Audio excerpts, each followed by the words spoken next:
Hello and welcome back. आज इस video में हम बात करेंगे इलास्टिक फाइल सिस्टम के बारे में। One kind of share storage device, कई सारे उसके यूज केस हैं, पर हम practically one particular use case के बारे में बात करेंगे।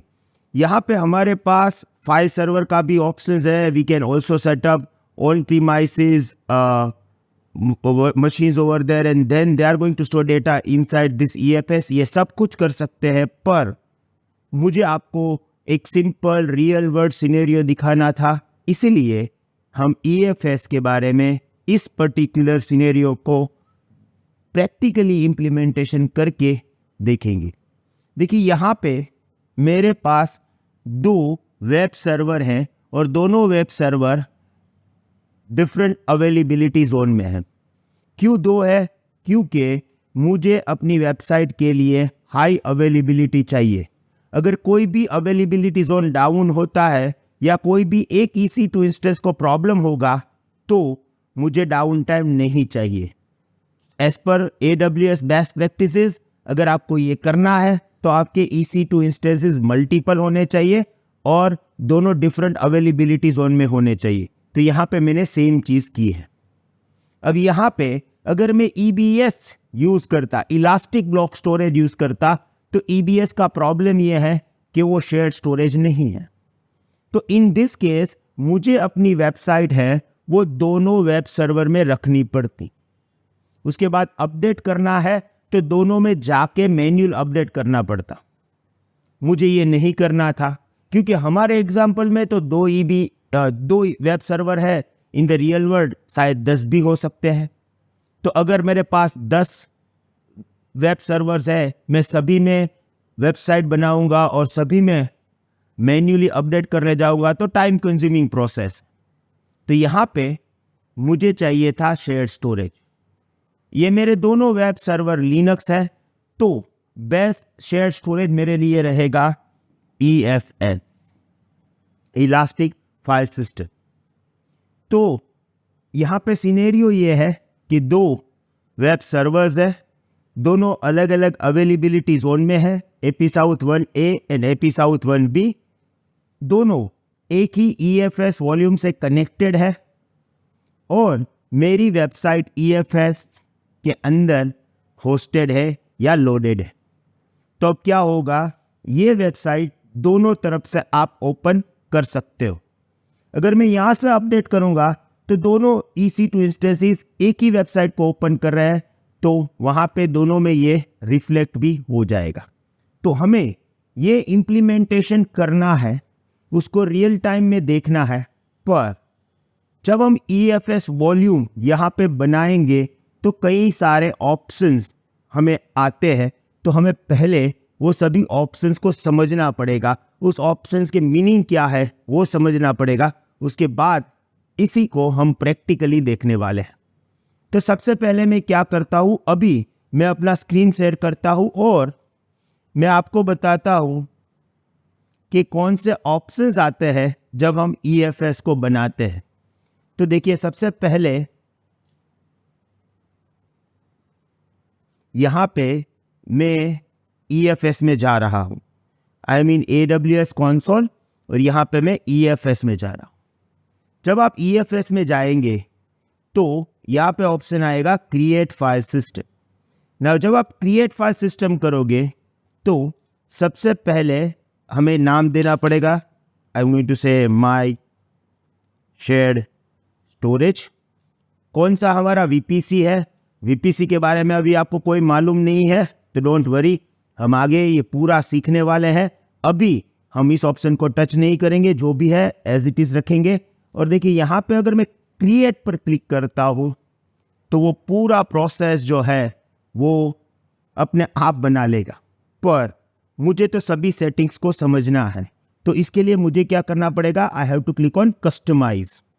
अब जब यहाँ पे हम कस्टमाइज पे जाते हैं तो हमारे पास ये सभी ऑप्शंस आते हैं जिसको हमें स्टेप बाय स्टेप सीखना है, समझना है।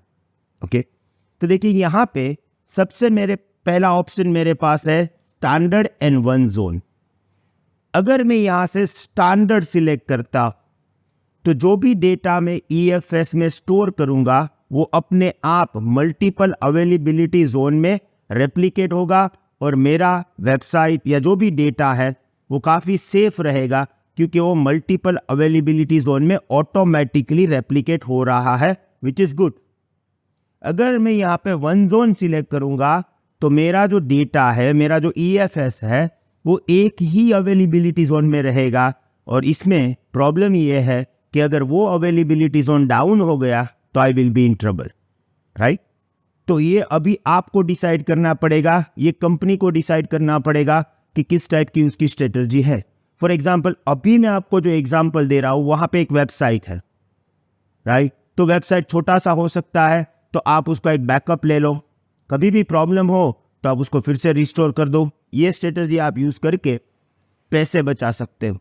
पर अगर आपके पास फाइल सर्वर है जहाँ पे ढेर सारा डेटा प्रोड्यूस हो रहा है और सभी डेटा आप EFS में स्टोर कर रहे हो, तो वहाँ पे बेस्ट ऑप्शन ये रहेगा कि आप स्टैंडर्ड पे जाओ।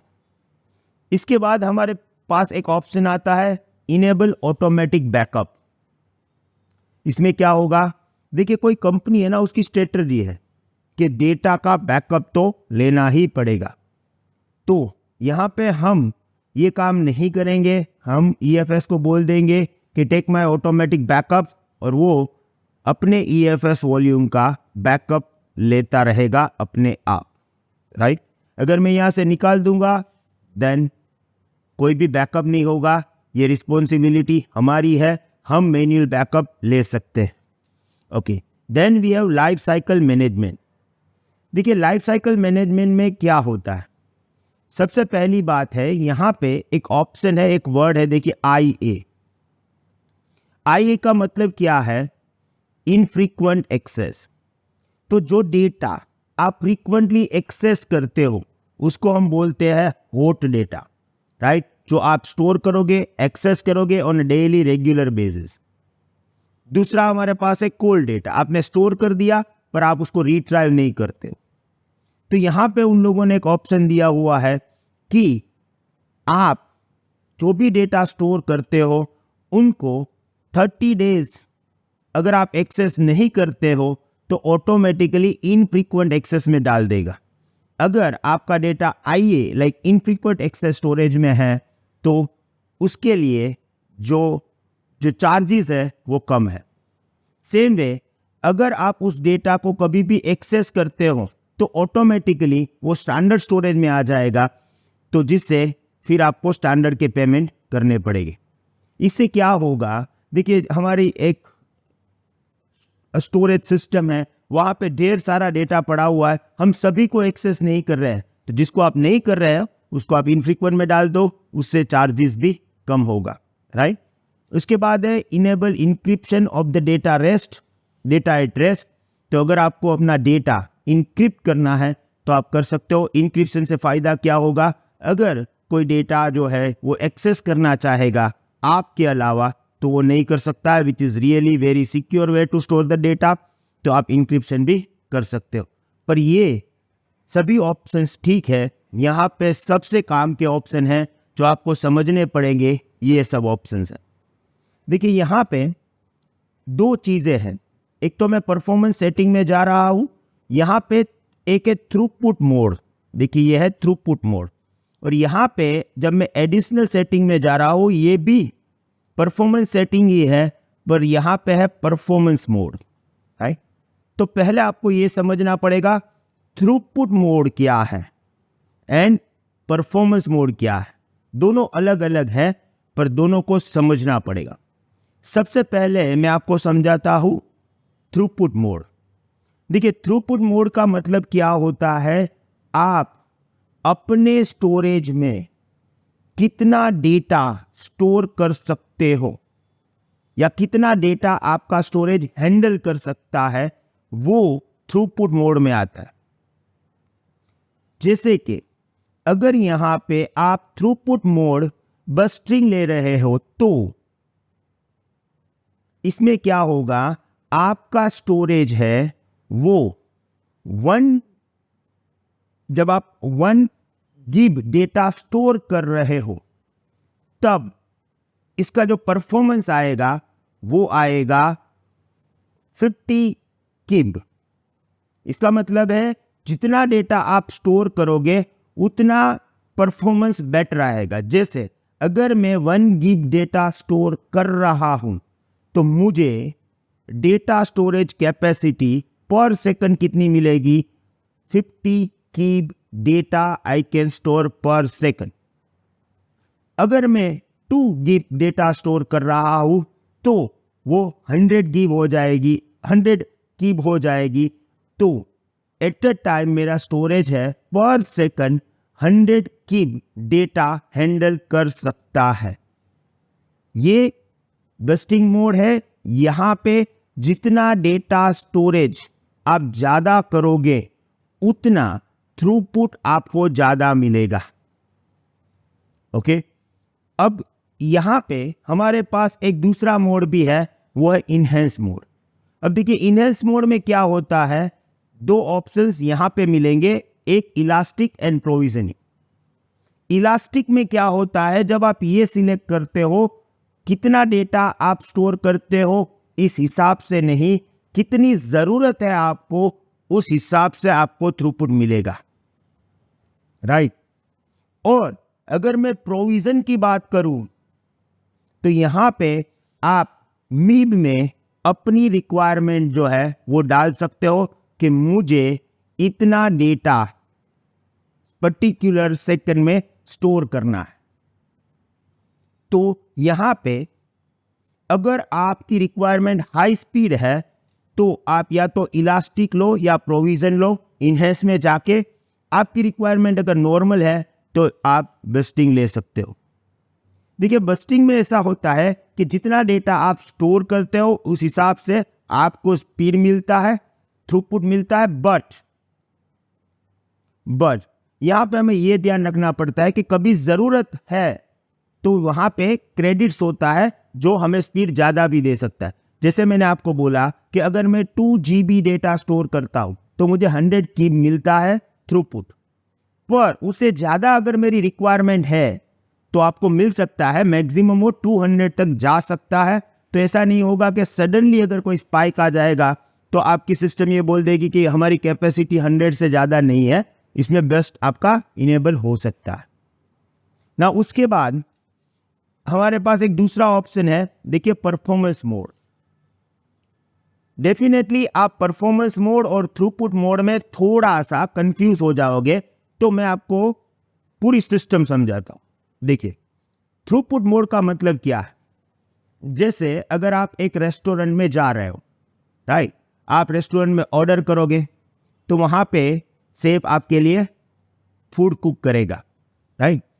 अब जब हम थ्रूपुट मोड की बात करेंगे तो हम ये बात करेंगे कि आपके किचन की कैपेसिटी कितनी है, कि कितनी डिशेज आप एट अ टाइम बना सकते हो। जैसे कि कोई रेस्टोरेंट की कैपेसिटी है 50 डिशेज, ये लोग बना सकते हैं एट अ टाइम, ये हो गया थ्रूपुट। पर 50 डिशेज बनाने के बाद वहां पे वेटर्स चाहिए जो आपकी जो भी फूड है उसको पर्टिकुलर टेबल पे सर्व करे, राइट। तो किचन की कैपेसिटी तो होनी चाहिए कि वो 50 डिशेज बना रहे हैं, साथ में वेटर्स भी ऐसे चाहिए जो 50 डिशेज जो है वो टेबल पे सर्व करे। यहां पे आ जाता है परफॉर्मेंस मोड।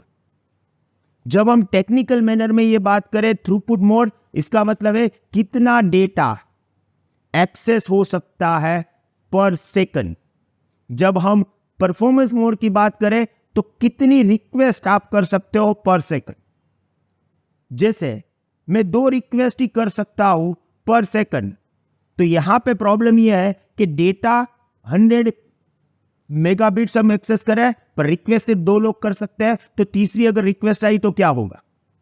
तो यहां पे अगर आपको एक बेस्ट स्टोरेज चाहिए तो दोनों option must be available. Performance mode यानी आईओप्स, कितनी इनपुट आउटपुट रिक्वेस्ट आपका ईएफएस हैंडल कर सकता है, वो भी काम की चीज है, और कितना डेटा वो स्टोर कर सकता है थ्रूपुट मोड, वो भी काम की चीज। अब यहां पे अगर आप परफॉर्मेंस मोड में जनरल करते हो तो आपको जनरल IOPS मिलेंगे। अगर आप मैक्स IO करते हो तो आपकी बेस्ट स्पीड रहेगी।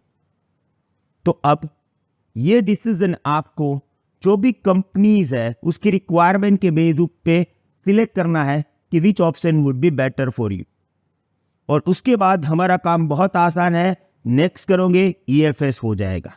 पर उसको हम पूरी तरह से प्रैक्टिकली देखेंगे और समझेंगे, not in this video, in the next video. तो ये सेम सिनेरियो है, उसी सिनेरियो को प्रैक्टिकली इंप्लीमेंट करेंगे, क्योंकि अभी हमें EFS और EFS के सभी ऑप्शन मालूम है, तो प्रैक्टिकली इसके बारे में बात करेंगे नेक्स्ट वीडियो में। थैंक यू वेरी मच, साथ बने रहिएगा, बाय।